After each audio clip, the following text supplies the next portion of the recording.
bildim. Yo, WhatsApp bo'lovini ochilib, bugun sizlar bilan. Merhaba, bugun sizlar bilan ya'ni video chiqaramiz. Asl Drey va nima deganmi? Sabim bilasam. Men to'xta arqamdan kelsam. Daraxtim yetarlicha, daraxt chopadi. Chop, yaxshilab chop. Men senga bitta narsani o'rgataman. Ko'pala daraxt chopur. Ana istagan misol. O'zim ham daraxt chopolay. Nimaga ketgan cho'pa? Ketgan so'radi.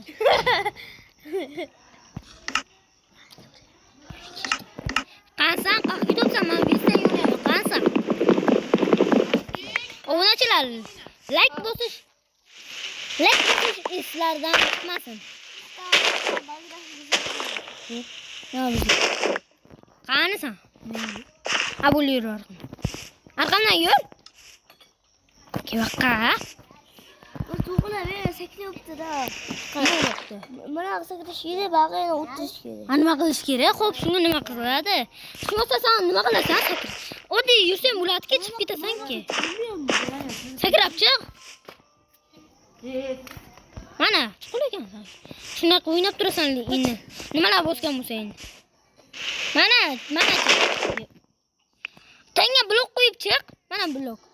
Tay sakrasan. Blok qo'yib chiq. Shunday qilib chiq, Endi blogini sindirib olaman. Ha, bo'ldi, yur ketdi, qo'y topalaylik, yo'tog'i salaymiz. Arqamdan yur. Qansan. Yo'qqa. Senga qiyin bo'libdi-da, brat. Bilaman-da. Senga qiyin bo'libdi. Qansan. Arqamdan yur. Chiqib ketdi. Chiqqan yo'q bu. Nima qilyapsan?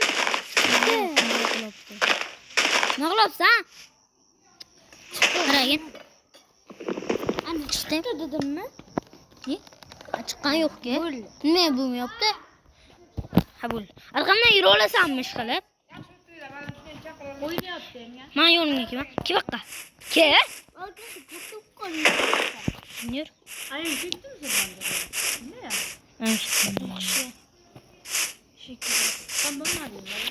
Chiqqan baqqa ke. Turtunadi. Chiqqan pastga.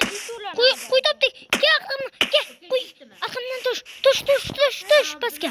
Pastga tush. Uning kitalik yo'q.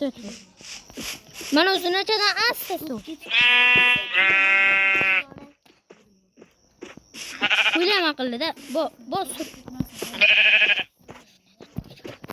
Qo'ylam qaqal. Qo'ylat o'ldir.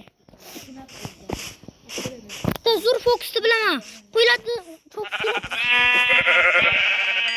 Qansan kibaqqa? Eslaysanmi? Ha? Kibaqqa qansan? Nima qilyapsan? Sandiqqa ke, sandiq qo'ydi.